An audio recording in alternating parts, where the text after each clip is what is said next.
Coming to the problem. So in this, we are going to take one case. So that is two span continuous beam we are taking, and the support conditions are one end to be a fixed end and other end to be a roller end. The question is, analyze the two span continuous beam shown in the figure by using the slope deflection method, and then you're going to draw the bending moment diagram and shear force diagram.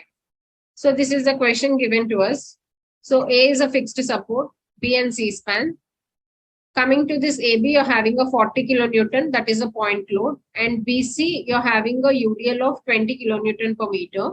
So for AB, you're having a moment of inertia I, and for BC, you're having a moment of inertia 2I.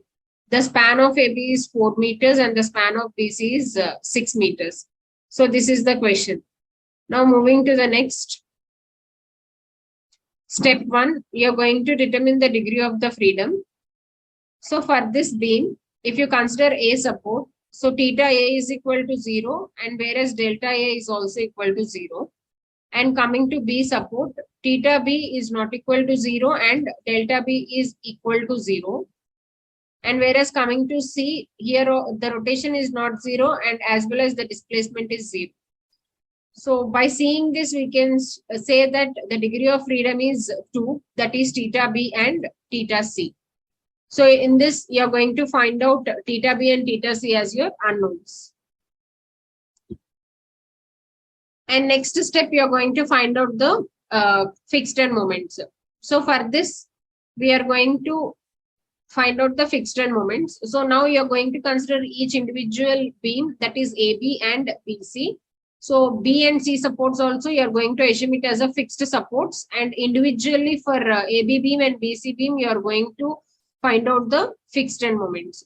So considering here AB span 40 kilonewton meter, center point load 2 meters, so the span is 4 meters. So for this, they're going to develop a hogging moment at A and hogging moment at B. So at A support, you're having anti-clockwise direction. So as per the sign convention of the slope deflection method, it is in anti-clockwise direction, so it is negative. We are having WL by 8. So that is the formula we are going to use for finding out the fixed end moments. Similarly, at B, you are having in a positive direction. Why? Because it is in clockwise direction at B moment. And the formula is same, that is WL by 8. Why? Because the load is at the center, it is acting. And now coming to finding out the fixed end moment for MFAB. So it is minus WL by 8 as it is in anti-negative direction. So finding out, you are getting minus 20. And similarly, MBA, you are having a positive WL by 8. So here you are getting a plus 20 kilonewton meter. Similarly, for BC span also, if you just consider, it is having a UDL of 20 kilonewton per meter. And it is a span of 6 meters. So here you are fine. Here also you're having developing a hogging moment at B and C. And at B, you're having anti-clockwise direction negative. So the formula here is WL square by 12. And similarly at C, you're having a clockwise direction. So it is positive and it is having a WL square by 12. This is the fixed end formula for UDL.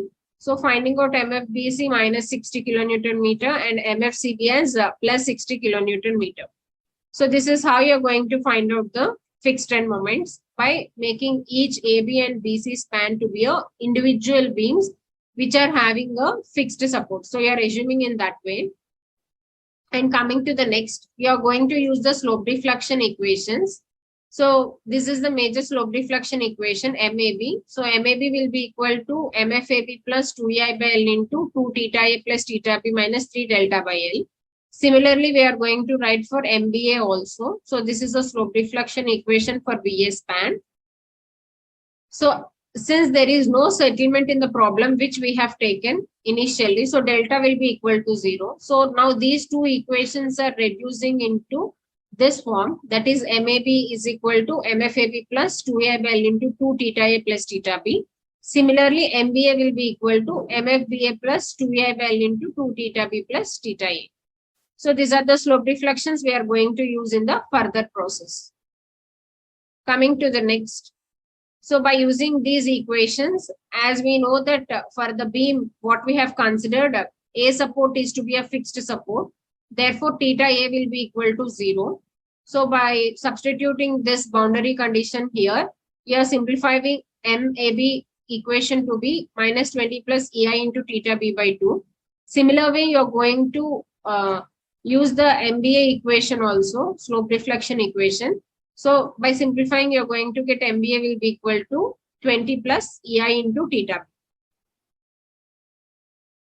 Similar way for BC span and CB span also we are considering, and we are arriving with this equations. But here theta B and theta C are unknowns. So here you are going to find these two things. So these are the slope deflection equations by substituting the fixed end moments and the rotations also. Now coming to the next step, here you are going to use the equilibrium equations. So at B joint, you are having the summation of the moment will be equal to 0. So at B, you're having two members, that is BA and BC. So BA plus BC moment will be equal to 0. And similar way, sigma MC equal to 0. So at as it is a roller support, there you are not having any moment. So MCB will be equal to 0. So as you're having two unknowns, that is theta B and theta C. So here you are having two equations. So by using these two equations, you're going to solve the two unknowns. So MBA plus MBC will be equal to 0. First, we are considering this equation and we are solving the equations. Finally, you arrived with this equation 1. So that is in terms of theta B and theta C.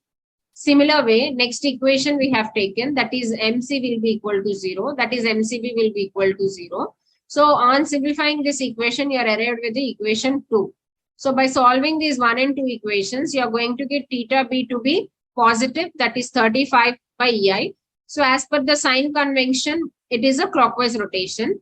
And similarly, theta C is minus you're getting. So it is in the anti-clockwise direction. Okay, so the rotation is in the anti-clockwise direction. So with these two things, you're going to draw the elastic curve in the next part. So coming to the elastic curve, you can see here for the fixed support, as we are not having any rotation, so theta A is 0. Whereas coming to B, you're having a positive value. So you are drawing in the clockwise direction. So this is a clockwise rotation. And at C, you're having a negative. So you're drawing in an anti-clockwise direction. So here you can consider as we are considering the sign convention, the clockwise rotation to be positive and anti-clockwise rotation to be a negative value. So this is a figure representing the elastic curve. And coming to the next step, by using those rotations, you're going to find the final end moments. Okay. So now you're going to substitute the theta B and theta C in the slope deflection equations, as we mentioned in before step. So MAB, you're getting it as minus 2.5 kilonewton meter. MBA is plus 55 kilonewton meter. MBC to be minus 55 and MCB to be a 0. Okay. So as C support is a roller support, you're getting a moment to be a 0. So these are the final end moments: MAB negative, MBA positive, MBC negative, MCB 0. So here you can just check that joint equilibrium condition is satisfying. That is MBA plus MBC. When you are adding, you're getting a 0. So this is an equilibrium condition. So by using this, as you're getting a negative value, so MAB is in the anti-clockwise direction. MBA is positive, so it is in the clockwise direction. MBC in the negative, so it is anti-clockwise direction. MCB is a 0, so it is of 0 value. So here you can, this is a free body diagram. So it is negative, so it is in anti-clockwise. Again at B, it is a positive, it is in clockwise. Again for BC span, it is negative, so it is in anti-clockwise direction. So at C, it is a 0. So that is why no value has been mentioned. So this is a free body diagram of the final end moments. Next, coming to the bending moment diagram. So here we are drawing individually for AB, and this is a point load of 40 kilonewton, and it is having a 2.5 kilonewton meter negative, so anti-clockwise direction, and it is a positive value, so it is in the clockwise direction. Similarly, for BC also, you're having a UDL of 20 kilonewton meter. So for that, the moment developed at B is 55 kilonewton meter, which is of anti-clockwise direction negative. And at C, you are having it is a 0 value. So this is a free body diagram. So by using this, we are going to draw the bending moment diagram. So for the bending moment diagram, the sign convention is, so for hogging, this is a hogging moment we consider. So it is a negative. So when we cut a section at this point, so towards your left hand side, if it is an anti-clockwise direction, it is negative. Towards your right hand direction, if it is in the clockwise direction, it is also negative.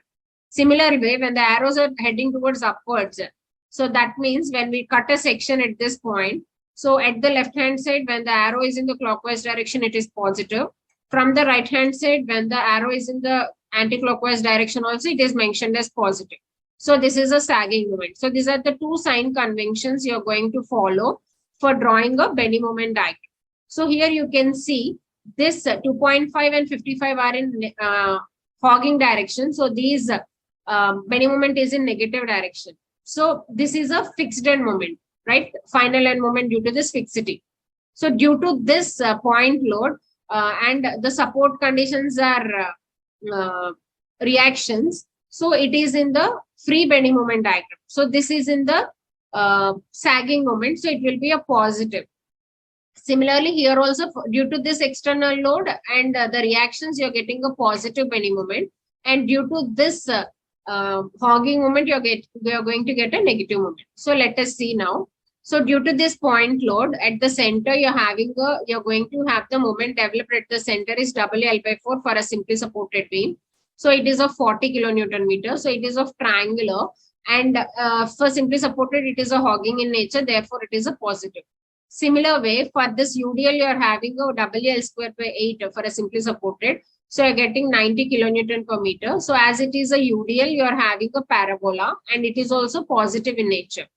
Then afterwards, you're having a 2.5 kilonewton meter at A and 55 kilonewton meter at B. And at C, you're having a 0. So you're going to have this negative bending moment here. So you can just see this entire portion and this entire portion, this entire portion and this entire portion. So this entire portion you can just see is the resultant bending moment diagram. A support, B support and C support. So this portion will be your intersection portion will be your bending moment diagram for this case. Okay. So now coming to the next step, you have to calculate the reactions. So after calculating the reactions, you can draw the shear force diagram. So same free body diagram I have taken. So just considering this AB support. So moment at A is hogging in nature. So it is minus 2.5 kilonewton meter. So moment about this point is nothing but RB1 into 4 minus this 55 and this minus 40 into 2 is minus 2.5. So from this, you're going to calculate RB1 value as 33.125 kilonewton. So when we add this RA plus RB1, you're going to get the 40 kilonewton. So from this, you calculated RA.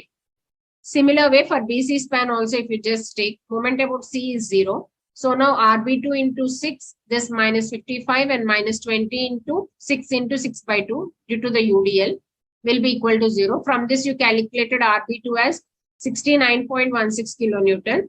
So RB2 plus RC will be equal to 20 into 6. So from this, you calculated RC as 50.84 kilonewton.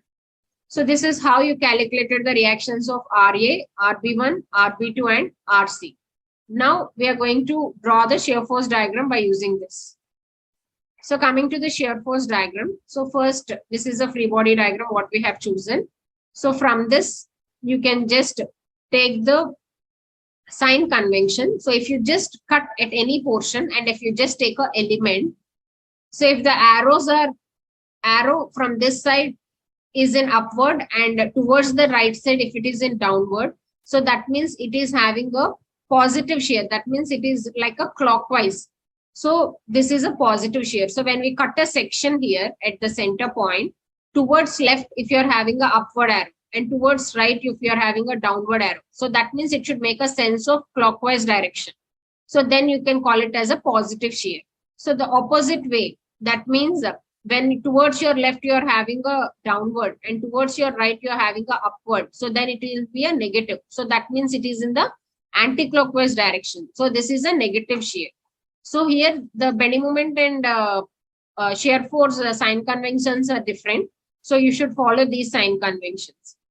So now RA, you're having 6.87. So which is of upward towards the left side, that means it is a positive value. Similarly, RB, when you just cut a section, it is in upward towards the right hand side. So it is a negative value of 33.125, and it is of downward, that is a negative direction. And similarly, RB2, you're having a 69.16, and which is of upward towards your left hand side. So it is a positive shear, and it is triangularly varying due to the UDL. And similar way here, RC also you're having 50.84, and it is of right hand side upward. So it is a negative direction. So it is a point load. So it is in varying like this, and it is a UDL. So it is varying like a linear way. So this is how you're going to draw the shear force diagram. So with this, we completed this problem. So in the next module, we'll discuss the another model. So these are the references. Thank you.